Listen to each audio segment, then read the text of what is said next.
In the pristine conditions of a Swiss ski resort, David Cameron is meeting the great and the good. That's the new Argentine president. But there is also the small matter of a British citizen murdered on British soil, approved at the highest level of the Russian state. It was state-sponsored action, and that's why the last government took the action of expelling Russian diplomats, of issuing arrest warrants, of refusing to cooperate with Russian intelligence agencies.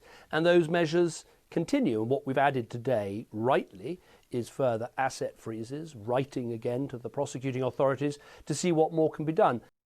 The Prime Minister believes the hard decisions have already been made, but today arrest warrants have been issued again for the two suspected murderers, Andrei Lugovoy and Dmitry Kovtun, and their personal assets will be frozen.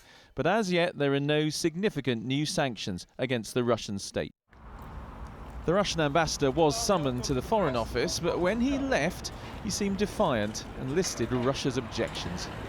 For us, it's absolutely unacceptable that the report concludes that the Russian state was in any way involved in the death of Mr. Litvinenko on the British soil.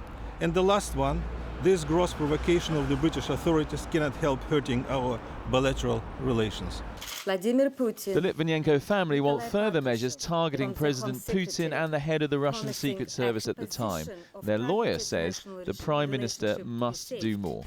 It would be surprising if the Prime Minister, who prides himself in keeping the streets of London safe from terrorism, would sit on his hands in the face of the judicial finding, not just of nuclear terrorism, but of state-sponsored nuclear terrorism.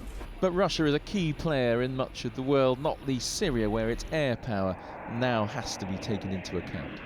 Britain definitely needs to keep an open line to Russia on Syria, where we have a pressing interest in at least keeping communication lines open, if only to avoid a situation where Russian and British planes are shooting each other down over Syrian skies. David Cameron has promised to raise the Litvinenko murder with President Putin the next time they meet. On past experience, he won't get far.